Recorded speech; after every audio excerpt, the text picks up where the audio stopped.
Hey everyone, welcome to the video. It's J-Rod Plays here, and today is going to be a different video than what I normally do. Normally it's just like gameplay or focus on specific guides, but in light of the recent reveal of some of the basic story of Destiny and how it came together, and some of the opinions of the two lore masters that we have, and Aztecross as well, because he's also kind of getting into the lore. So really three now, right? You have Myelin Games, and Aztecross, all kind of trying to figure out what the cutscene means or try to make it make sense. And of course, there's rightfully so people upset that the story is kind of summarized or MacGuffin, kind of similar to how the Star Wars story was. You know, we are all the Jedi, we are all the Sith. Kind of aspect to it. And of course, if you haven't seen the cutscene, I'm trying not to get too spoilery in the intro, but from here's kind of a spoiler warning. If you want to go ahead and check it out and you haven't had time yet, the mission to see the cutscene, to get to the cutscene, is like a whole 10 minutes of gameplay at most. So go ahead and hop there and do the 10-minute mission, get caught up, and then you can come back to the video. And for those that are confused as well, I'm going to play the cutscene here in a moment. But basically, the idea is that there's been a huge reveal that explains the basics of the Destiny universe and the conflict between the Witness and the Traveler and the Light and the Darkness. And there's been a little bit of a disconnect, to me it seems, between what they were trying to portray in the cutscene, Bungie and the lore team, and how some people are interpreting it. And I kind of wanted to go over a little bit of the idea of what's in the cutscene and explain at least how I view it, or at least how I would like it to be brought to the story for the final shape, because it makes sense if you link it together in the way that I'm describing. And then I'll kind of talk a little bit about how Myelin tries to fit the Unveiling lore book into this, which is not as easily congruent with the story as such. So before I continue, let me go ahead and play the lore video for you guys, so that way you can kind of see exactly what I'm talking about, play the cutscene, and then we'll go into some of the bigger details of the cutscene and talk about like where I think the story is now that this reveal has happened.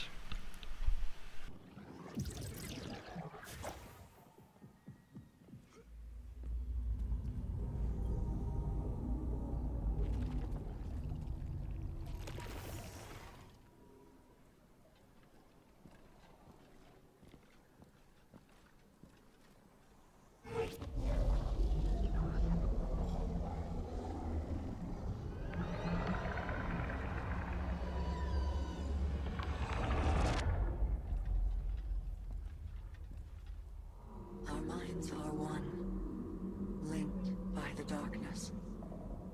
But only for a moment. I must borrow Sloane's voice to speak my words. Please, heed them well.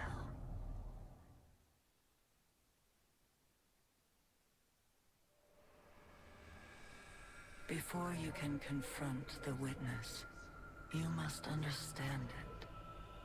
The Witness's first victims were once like you, struggling for survival, bolstered by hope, until their hopes became reality. They called it the Gardener, their deity of life.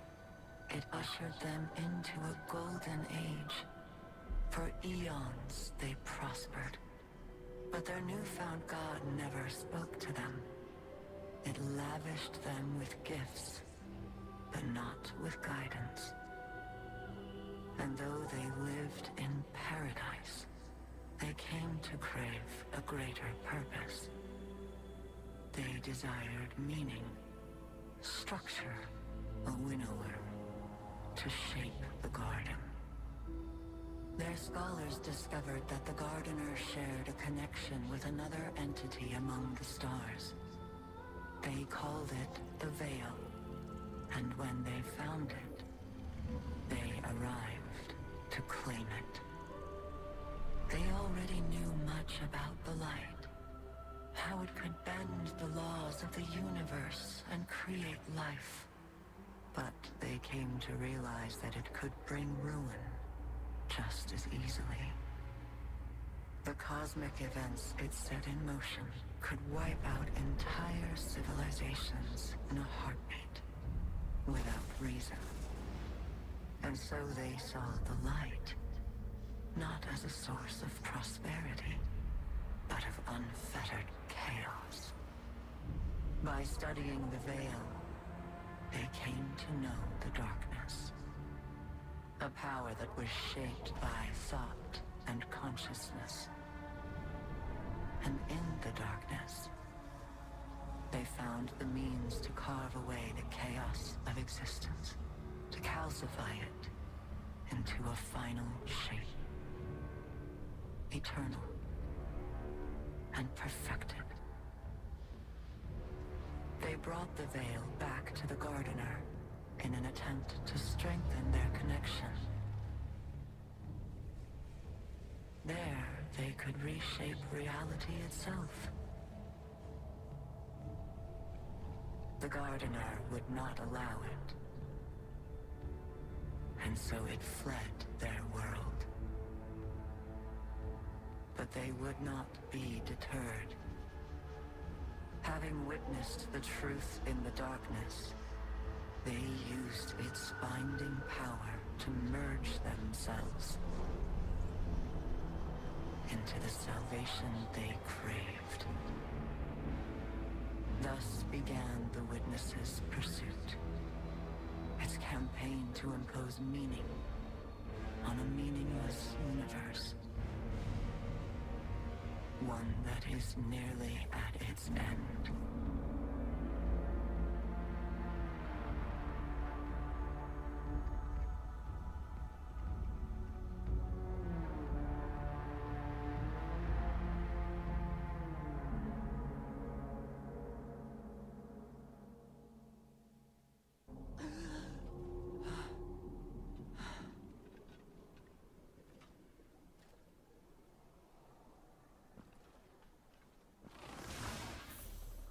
Okay, so from here, we're starting at the cutscene because we finally created the proper link between Asa and Sloane Sloane is now speaking with the voice of Asa, who is giving us the story of the Witness. And the way that I see it, in the beginning of the cutscene, you're looking at a society that is much like the Earth society that we have now, a society that was on the brink and looking for survival, and they happened to come across the Traveler. In this case, we were not necessarily on the brink of survival when we came across the Traveler, but we are now, which is kind of an interesting parallel. However, they look to be much more nomadic and much more in a state of like a impoverished state, should I say, than we were when we found the Traveler, because we found the Traveler exploring our solar system, and we were not doing too terrible because we were able to at least get out there and explore the solar system and work together as a society by that point. But they were struggling, and so they find the Traveler, and they're revealed to be the progenitors of the Pyramid Fleet. And these people lived on the Pyramid Fleet, apparently, and they did so by eventually outgrowing their planet. They find the Traveler buried in their planet. It's been there for a long time, so this may be the first society that has been blessed by the light, and these people may have even functioned similar to Guardians. We don't know exactly what their powers and links were before they decided to make the change that you see toward the end of the cutscene, where they begin to pursue the Traveler that is left. And so they find the Traveler buried, they build their society up, they build the pyramid ships, and they say to themselves, this is light, this is everything that light has to offer, but is there something more? Which in their research they discover the veil. And the veil is the other half, essentially, of the universe, and its core is light and darkness.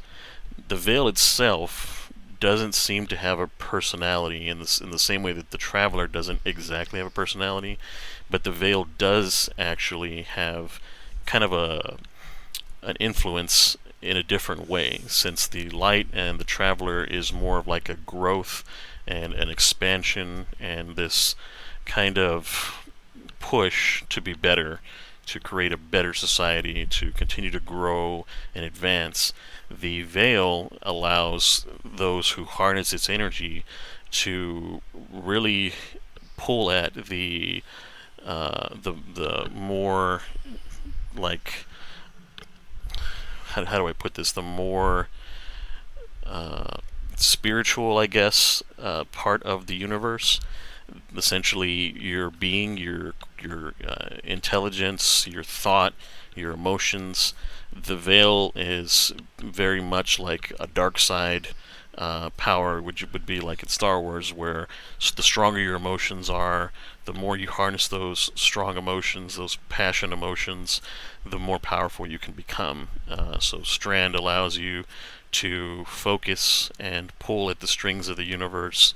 The stasis power allows you to use your will to exert power over others and freeze them in place and lock them in with your ability to control your own strong emotions. And then I imagine we have the resonance power eventually that might come in Lightfall, the resonance being that gravity power that allows you to just exert force over the air around you, over the space around you, and warp it into your own personal weapon, or however you would like to shape it. It could even be something to use in a positive nature to protect, to create shields, as you see sometimes some of the enemy forces do. So the light and the darkness aren't necessarily good and evil, right?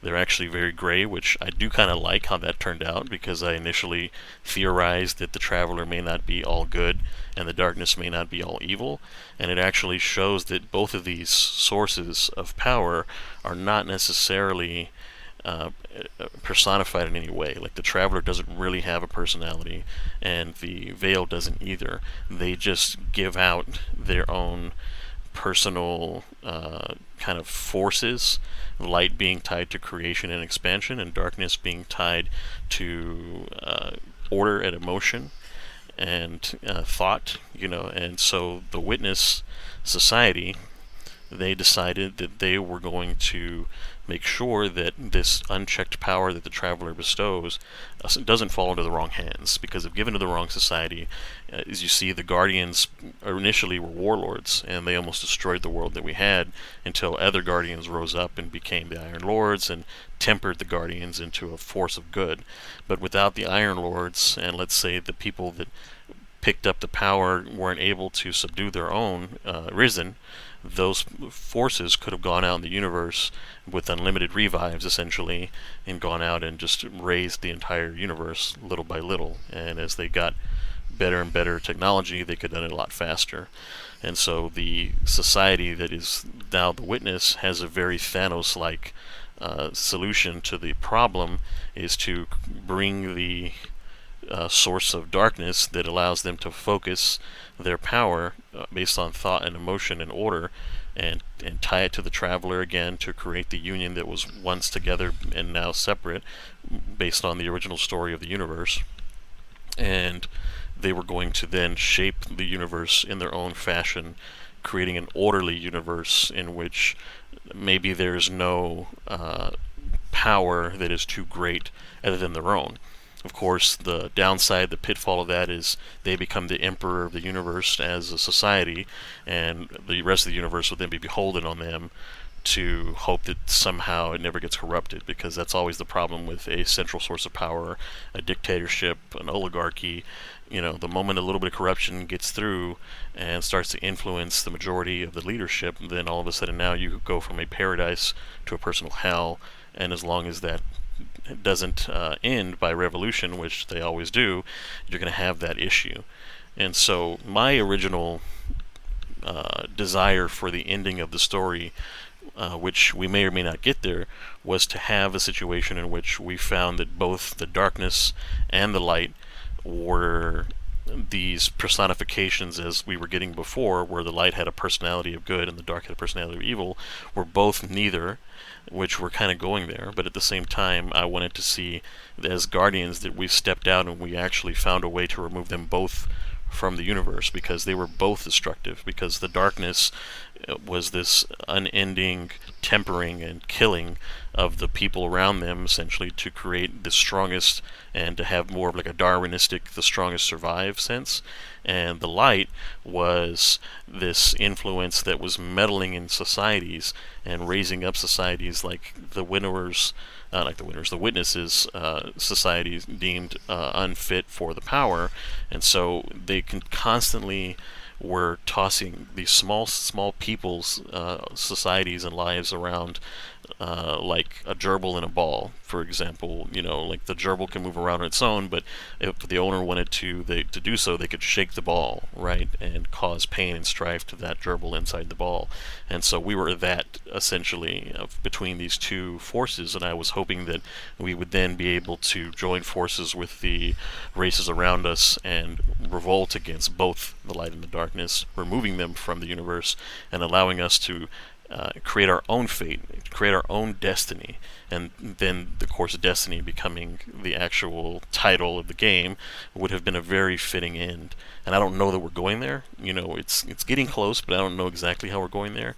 And I'm kind of hoping that we don't have this Star Wars-y ending where, again, I'm all the Jedi, I'm all the Sith, and we have this consolidation of powers where, and it would be kind of cool to see, but at the same time it's been done, where all of the Guardians sacrifice themselves to become you, the Guardian.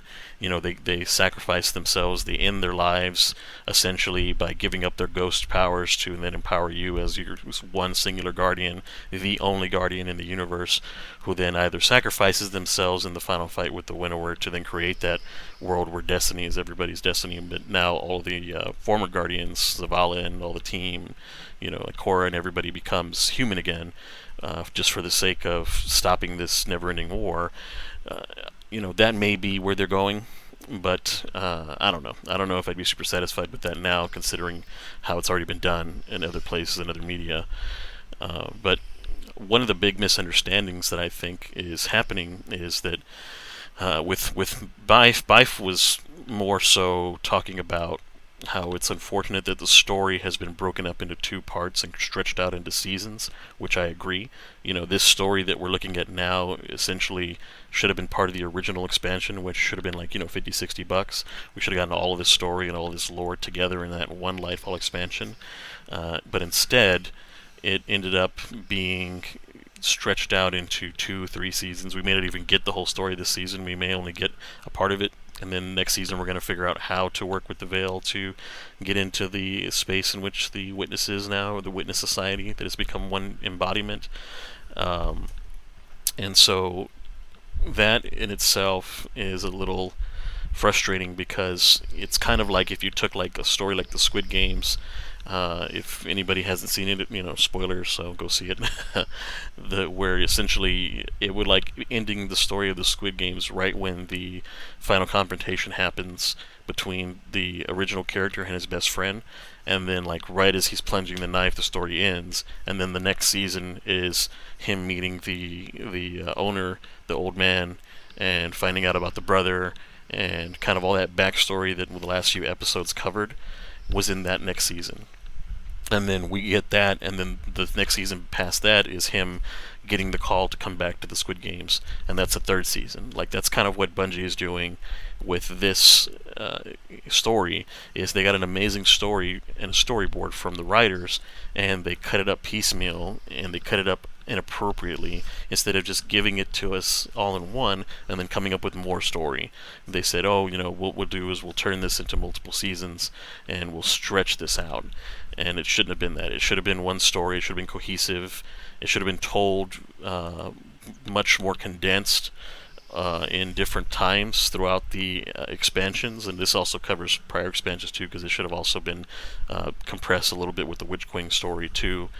And that failure is why it felt so bad to see a lot of the story kind of cut out, filling it with Strand and being a big Strand tutorial. And that's why Lightfall felt so bad, because it was essentially missing the story component that would have been in there had you condensed these two together and removed that whole Strand tutorial and just let us kind of figure it out. And then Of course, fix some of the boss fights. They were poor. Like the Callus boss fight, I think was a poor fight the way it was designed and such. But that's a whole different video. And so going back into the lore, we're looking at a situation now where the Winnower is now being properly described, and I think people are misunderstanding, and this is the main point of the video as far as why I made the video, is people are calling the Veil the Winnower. And based on the video, if you go back and watch, the Winnower is not referred to when talking about the Veil. The Winnower is referred to when talking about the society that is using the Veil as a power source, and the darkness powers that it's using essentially. Mainly, it looks like the resonance powers is their heaviest power because of all the gravity manipulation. And they're using these powers to shape the universe in the way in which they desire it to be shaped. And so, in doing so, they become the Winnower. They're the ones that are holding the power. And if you were looking at the Unveiling lore book, for example, the Unveiling lore book talks about the initial struggles and things. That may be the story of the universe that Myelin kind of talks about, them understanding as far as how the original story became and its split. But they talk about a knife in that story being like some type of a weapon used to cull. Well, they're going to be the knife if it's going to be told like that, because the Unveiling, it seems to be told to us by the Witness, and so the Witness, of course, is all these people and personalities. It may be the more eccentric personalities that are in that mind fog that the Witness is, and they may be reaching out and telling us that story and saying, this is the way that we believe the world should be perceived, and that story should be perceived. And the knife is usually some type of a weapon. That would be them. They're the knife. They're the ones that are going to be doing the carving. And so that society, I believe, is the Winnower, not the Veil. I think it's inappropriate to assign that to the Veil, because the Veil, much like the Traveler, doesn't have any personification in the end. It's just a source of power. It's a connection to the universe. It's knowledge. It's thought. It's emotion. It's all the things that are kind of the intangibles that fill out the difference. And the tangible is the Traveler. The Traveler is creation. It's physical embodiment. It's the planets that we live on. It's the air that we breathe. It's the things that we interact with physically with our physical bodies, while the Veil is more of like the engine that drives us, our spirit, our soul, our emotions, our thought, our knowledge, and it compiles that together into condensed form. And that's why they talk about all the knowledge in the universe, because the Witness is that. The Veil is that. The Veil is that compressed source of emotion and soul, which is probably why it allows the people of Neomuna to live in a soul form using that, because that's essentially what it is. It's spirit energy. And so that's what essentially is, I believe, running the pyramid ships and running all of these darkness technologies, is that source, that darkness. They're harnessing that, and they're shaping it however they feel is the most appropriate and most orderly. Well, on the other hand, you have the Gardener, or the Traveler in this case, and the Gardener designation was given essentially by the society. Like the names of these entities that we are using are designed and brought about by the scholars of the society that became the Witness. So we're really not necessarily given super appropriate personifications of these two entities, because we are still viewing things through the lens of the society that wants to end everything in the universe because of the way that it is spontaneously grown unchecked and unrefined. And so the titles that we give these things, the Traveler, the Veil, these are all designs by the Witness. And the Unveiling lore book that Myelin gets into, which is again the reason why I'm making the video, is just because of the way that he was kind of going over it and assigning the Winnower to the Veil, is seen through the lens of this society. So again, the Winnower is not the Veil based on the way that the cutscene takes place. Because if you look at the cutscene, there becomes a point where it talks about a need for that Winnower, and that need for the winnower wouldn't have existed if the winnower already existed in the veil. So that's where I believe that a lot of misconception is had. The winnower is the people and the witness, and the witness became the winnower out of a need that they saw, that having this unchecked growth in society, in the world, in everything that is around the gardener or the traveler is unsafe for the greater universe, and so they become the winnower. They become the knife that is described in the book, because they are the ones that are shearing. They are the ones that essentially brought about the flower game, right? The game in which the gardener would run away, start anew, build societies, and then they would come through and destroy those societies. And it would happen again and again and again.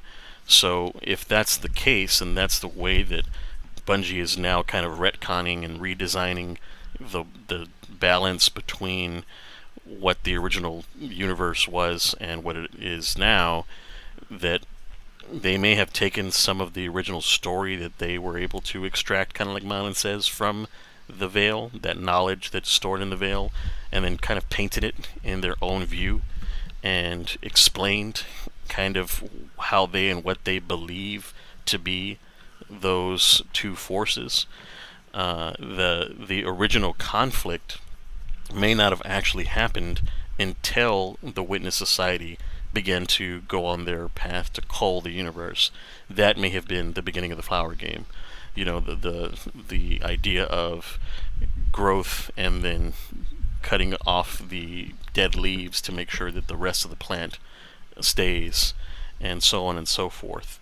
And so that idea in the Unveiling lore book that the gardener didn't want to play the game the same way anymore was very likely that moment in which the witness did not allow the joining of the veil and the witness and the witness society's powers with the traveler's powers to then design the universe in its own form and in its own the way it desired it to be in that final shape and ran. That could have been that moment in the lore, in the Unveiling lore, in which there was a conflict and the gardener then fled.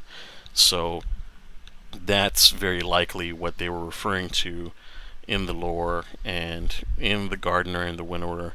And so there's being too much stock given in this gardener and winnower title, because those titles didn't exist in that primordial space, in that time before the Society of the Witness. The Society of the Witness is what titled the Traveler the Gardener, what titled the society itself as the Winnower, and the Veil the Veil. And so in the cutscene, you can see how the Veil is spoken separately from the Winnower. Like, if the Winnower was truly the Winnower, they would call the Veil the Winnower. If the Veil was the Winnower, but they're not. They're calling it the Veil. The Winnower existing between the Veil and the Gardener. So the Winnower is the society, based on what I see. And the Gardener is the traveler in a sense of how, for example, like our biblical God that we as a society in Christianity believed in, where God creates man and allows man to live in his own devices and doesn't really intervene very often in times. Like, obviously in the biblical stories, there are these events that happen that are told by people who existed at the time who no longer exist, and then told through other people who then relate their story, kind of like the phone game, right, which changes over time. So you don't get the actual story, you get kind of the view of the person writing the story, in the same way that the Witness Society is giving us a view of their own belief in what happened in the universe prior to them becoming the Winnower. And so the biblical God that we believe in doesn't usually intervene, in floods, in wars, in famines, in cataclysms that are brought on by ourselves. Like, if we nuked ourselves, for example, no deity is going to come down from the universe and remove the nukes from the world and help us live in world peace, right? That's the idea of having free will.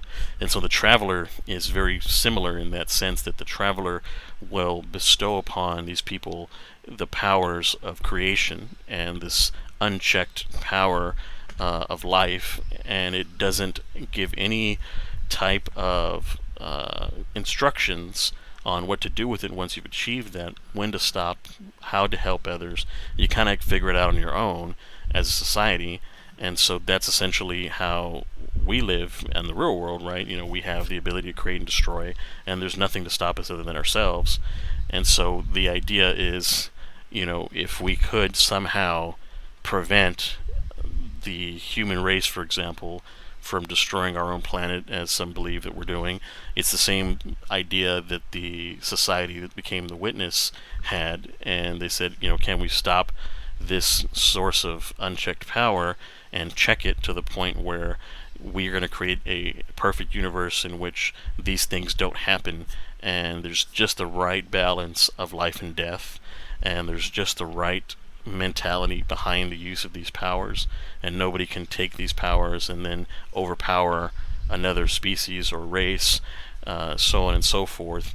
But in doing so, they kind of do it themselves. They become hypocrites in the sense that as they become this main body, they sacrifice themselves and all the creation that was bestowed upon them, and they consolidate it into one primordial force that becomes the Witness, this all-powerful being that is only such a power because it's this consolidation of all the knowledge, emotion, and spiritual power that is bestowed in each of the individuals of the race.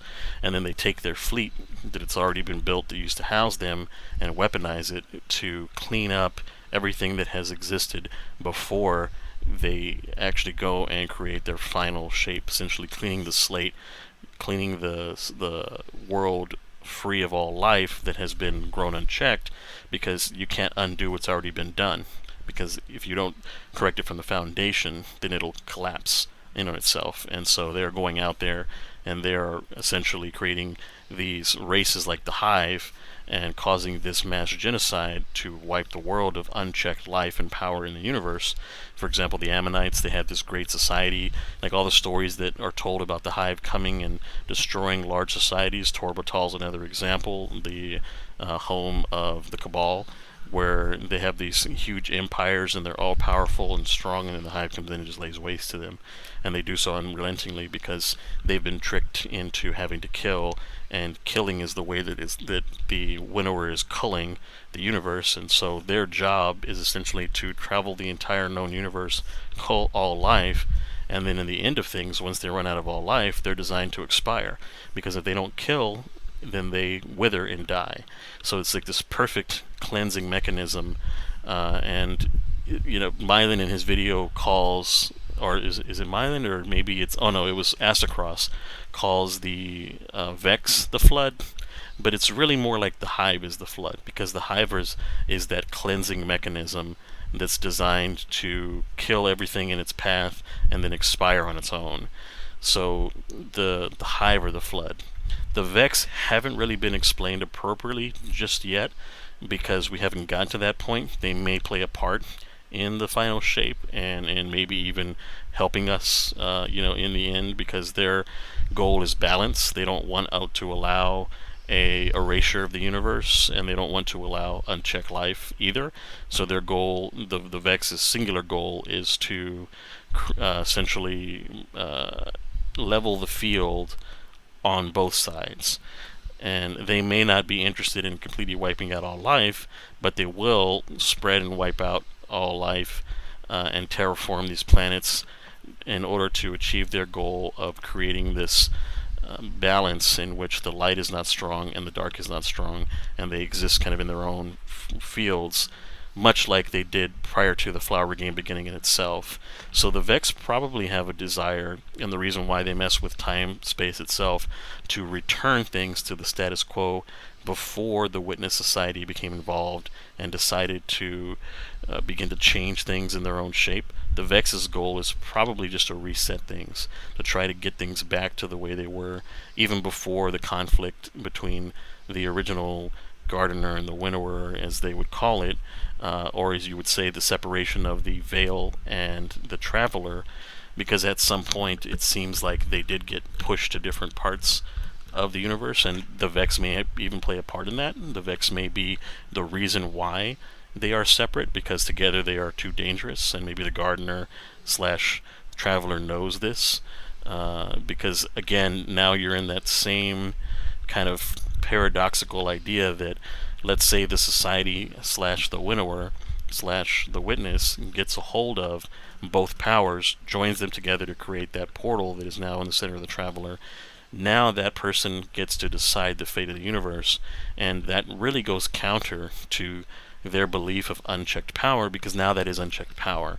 But they have the audacity, that society, to believe that they know better.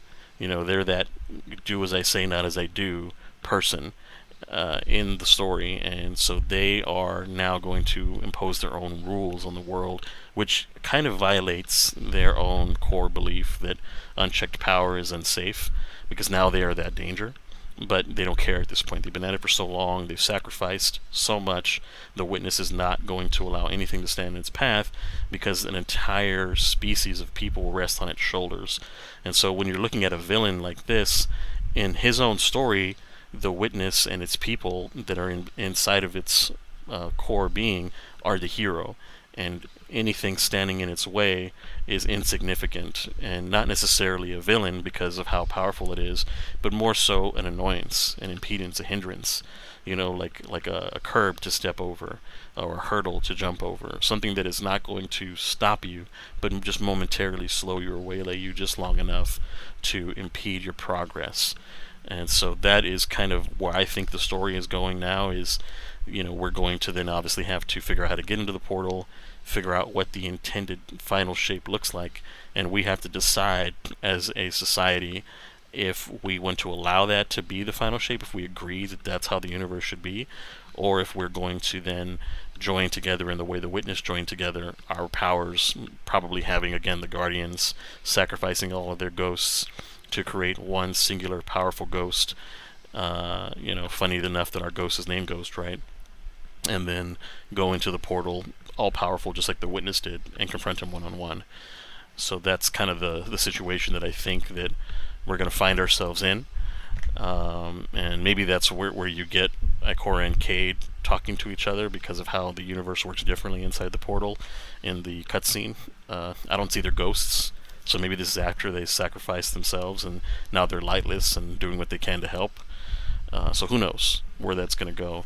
But I wanted to make this video to really describe what I believe the motivations of the Traveler have been, not the Traveler, sorry, the Witness and the society around the Witness that became the Witness have been from this whole time with the Traveler, and the understanding of who is the winnower, who is the gardener, what is the veil, and the idea that, again, that these names have been created by that society, and so the story that we're being told is being told by that society. They're the narrator.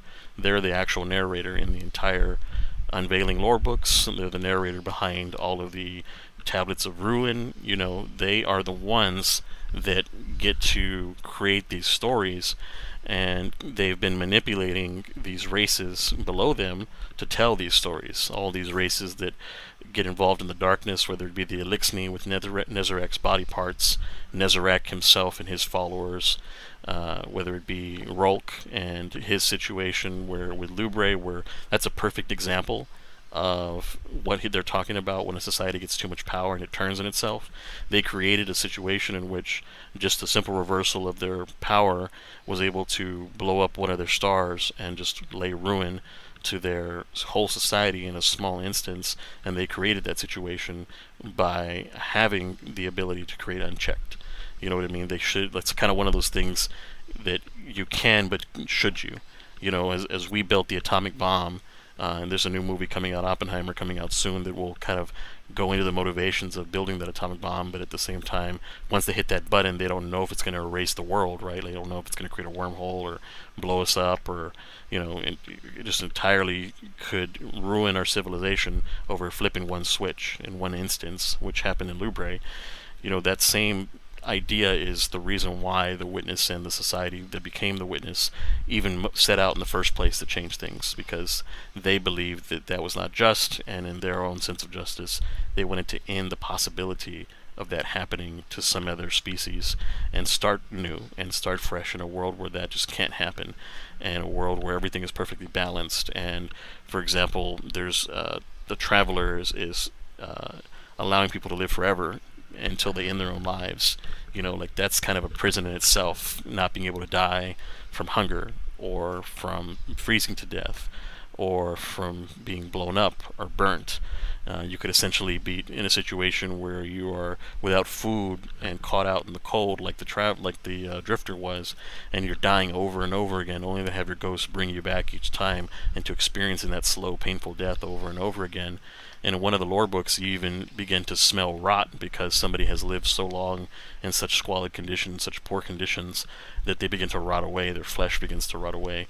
And then when they die, they start that process all over again of rotting away and dying of hunger and pestilence and, and just rot and just unsavory conditions. And so that is the idea that the Witness Society is trying to become across, is that never-ending life, that prison that the Traveler puts people in is unfair and unsafe, and it needs to never ever happen again. And so that's why they're setting out to stop everything and to reverse the flower game in itself back to the beginning. And so we'll see what happens with the final shape and with these future expansions. But to kind of wrap everything up, yes, I agree with Bife. The story being split up like that and getting $60 a story, but paying $100 for it to get that $60 a story is inappropriate. And Bungie needs to fix that model. They need to tell a concise story in the large expansion, and then if they decide that they want to do additional seasons, they need to have stories that happen alongside that story, parallel, while still maybe giving you small tidbits of the story. But the main story, the main plot point, needs to conclude before the end of that expansion. Once that expansion is done, you shouldn't be telling the big plot points anymore. You should be drip feeding small plot points. There should not be a large reveal like this in the middle of an insignificant season of the deep. That should have been in the middle of the campaign. Somewhere in between, we should have gotten that knowledge before we even got to the Veil in the first place, because that would have given us much more urgency to get to the Veil and to stop the Witness from interacting with it, because now we know what it is and we know who the Witness is. And so this season should have been, how do we get through the portal, or how do we become as powerful as the Witness? How do we find the vestiges of power bestowed upon the darkness fleets from the Veil, and how do we create our own darkness fleet, so that we can then do the same process or reverse the process that they did when they formed the pyramid to then entrap the Traveler and then become this focus to connect the Veil across the universe. Could we build our own fleet like that? Or could we commandeer the pyramid ships, and can we redo that process? So those things should have been in the season alongside some additional conflicts, and that's how the seasonal model should have happened. Not, let's take this story, cut it off midway through the story, and then give you the back half of the story, and then give you the other back half of the story that we're going to get next season, which is going to go into how we're going to get into the portal now that we know who the Witness is. How do we consolidate power? All of that stuff should have been pushed and condensed further in the timeline. This season should be the one about how we're getting to the portal, how we're going to get that power, not getting that big reveal. That big reveal should have happened before we even got to the Veil. That big reveal might have even happened before we even got to Neomuna. Before that conflict happened in the cutscene at the very beginning of the expansion, that cutscene should have been toward the middle or the end of the expansion, followed up by this cutscene, or this cutscene should have been in the beginning of the expansion, and that other cutscene where they finally connect them should have been at the end of the expansion, because then you could have seen extremely how much dire straits we were in, because we know exactly what the Witness is going to do. Had they started off Lightfall with this cutscene, and then finished off Lightfall with the other cutscene that we got at the beginning where the Witness finally wins, and then gone into the season, that would have been much more impactful if they ordered it that way, and they wouldn't have had to reshoot anything. Everything was already done, the assets were there. It's just how you tell the story is what Bife was getting into. What Myelin was getting into was how the Unveiling lore fits, and I don't think that's quite as important now because again, they probably have just retconned everything to make it work. Somebody somewhere said make it make sense, and this is the best they could do with it, which I understand. But you know, I think Myelin is a little off on that, and he's done it before. Fortunately with Myelin, he was talking about how Anna Bray wasn't in the Warmind story. It's not Anna Bray, and it was Anna Bray. And he was super like, this isn't not Anna Bray. So Myelin has done that before. He's really good at the lore. He's really good at making things make sense and trying to bring them together. But his predictions have just been off. And he's a good guy, so I don't care. Everybody's got their own idea. My predictions were off. I was hoping that we were going to have again more of like a dark and a gray story where there was no good and no bad in the whole time. And I would have never foreseen this whole again MacGuffin situation where we are all the Jedi, we are all the Sith story developing. So that's probably where it's going to go. I hope it doesn't, but it is what it is. And so the story as itself, the way it's set now, I'm kind of satisfied with the story as far as where it's going because I want to see what happens. But I am extremely unsatisfied in the way that it's been told, in the same way that Bife has said. And I'm also unsatisfied by the clarity of the story because people are getting into this idea that the Veil is the winnower, and it's not.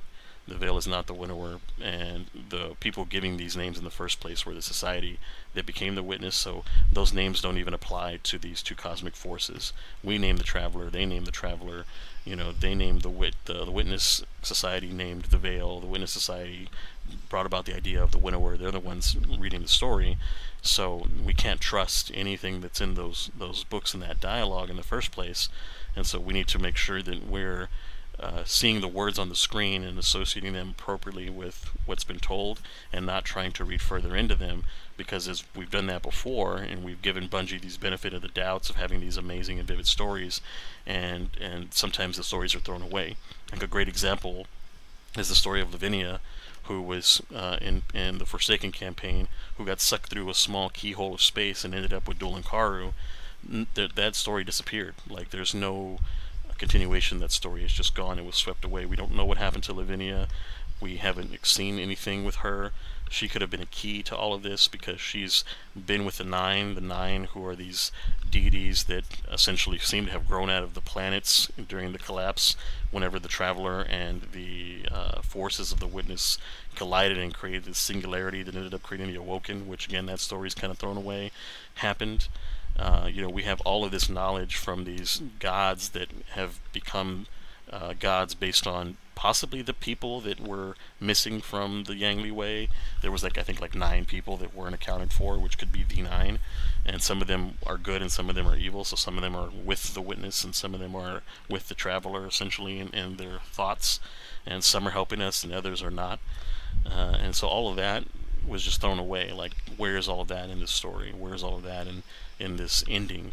The 9 should have a bigger role, should have played a bigger role. They should be the story that we're exploring in the expansions and trying to figure out how we're going to use these 9, or how these 9 are going to help us in gaining power to fight the Witness. But instead, we're getting the actual Witness story that we should have gotten in the expansion is separated out. And the 9 are gone, Lavinia is gone, Dolan Card was gone, the Curse in the Dreaming City is still going. Like, all of these things that should have been wrapped up and could have been wrapped up in seasons are not being wrapped up because the story team is trying to milk as much as they can.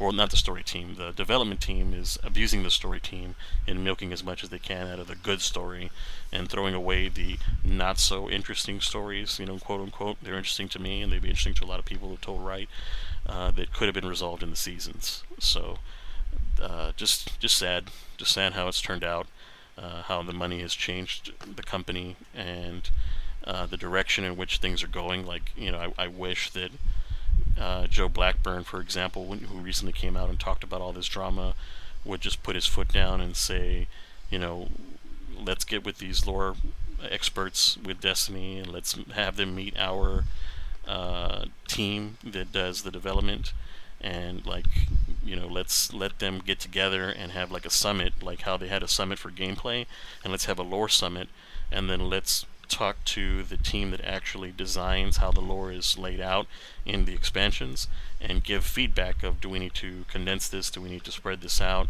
how do you want to tell this story going forward, and really take the feedback of the greater lore community in Destiny and just do what we want at this point.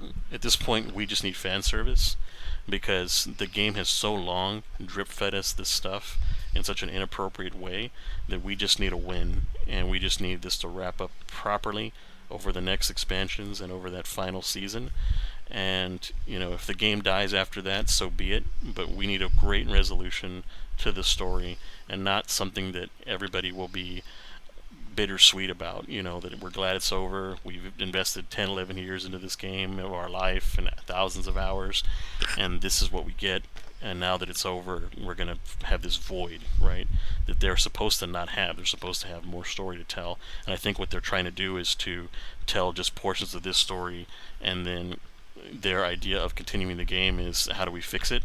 But that should not be the case. Like, they need to just have us finish this story and fix it all in the next year, and not take another 2 or 3 years of how do we fix it, because that's not going to support the game. So sorry for the long video. Normally I don't do lore videos, but this to me was so important that I had to make the video and say something and put it out there, and hopefully it picks up traction, and hopefully it gets out to buy from Myelin or Aztecross, where they can kind of see a little bit of how this is supposed to parallel things and make that context make sense, so that we can kind of get a consensus on how the story is and not get too off base and all these crazy theories, and also not get too excited or hopeful that the story will become more, because we know from history, and what we've learned from the history of Bungie, is that there is no more. Like, this is it. Like, this little bit of drip-fed story that we're trying to conclude to is going to be the same, because they're already working on Lightfall right now. So they can't go back and they can't fix what's in between this and sorry, in the final shape. I mean, they're already working on the final shape right now. They can't go back and they can't fix what's in between this and the final shape. They can fix what's after the final shape and maybe what's in the final shape, but it's too late. So who knows what they're going to do, but they need to really fix things. And if I were Bungie and I were running the company, because again, most people don't give solutions, I would just say, screw it. These next seasons that people have already paid for, we're going to condense the story. We're going to give the final shape story to people over these next seasons, and then we're going to create the how do we fix it as the final shape, and we're just going to end Destiny as we know it in the final shapes expansion coming up next year, and then we'll figure out something new to go on afterwards. Maybe even run alongside Halo or parallel Marathon's universe and bring it around Destiny, kind of like they did 30th anniversary, and run those stories parallel, to the Marathon game. That would be kind of cool if there was like a story unfolding in Destiny that could affect the Marathon universe, and vice versa, and they had this interaction between each other. That would be kind of cool. But who knows? Who knows what they're going to do at this point? Money's already been spent and wasted, and if they're not going to do what I'm suggesting and condensing us and giving us the final shape this year, and then making sure the final shape is a really possible, really good finale, and like really wrapping things up and not just drip feeding the actual what if and aftermath, then this is going to be the same as Lightfall, and it's going to be not even as good as the Witch Queen expansion or the Taken King expansion, which were pretty good in themselves, wrapping up a lot of the final stories between those. So thanks for watching to the end. I appreciate it if you got this far. I know this is not my normal lane, but the way that things are going, I'm going to start making these lore videos and start documenting some of these things and getting my thoughts out there, because I am tired of not trying to help influence this story, because I just care about it so much that I want it to be good. And I regret not going back and putting these ideas out there in the past to try to help the writing team kind of tie these things together, and seeing how Nezarec turned out disappointing, and seeing how a lot of the stories have turned out disappointing, how we're still messing with Ziva Wrath all these years when she should have been wrapped up as well in a past campaign. We should really be focusing on the Witness and the Witness Society now, but they need something for the seasons, and so, hopefully somebody at Bungie hears this. Hopefully this gets out there, shared somewhere, so that it can get to somebody important that makes their decisions and needs these solutions. And hopefully you guys enjoyed the video, and share your thoughts in the comments if you have differing opinions as far as what you think the story is and how it was described in the cutscene. I'd like to hear it, and as well as if you agree, same thing. Tell me why you agree. Tell me what is it about that you agree with, and what's your main focus on, what's more important to you to actually get this going. Also, leave a like on the video so we can help get it shared out, and of course share the video so that way we can try to make sure the Destiny story is the best that it can be. Thanks for watching.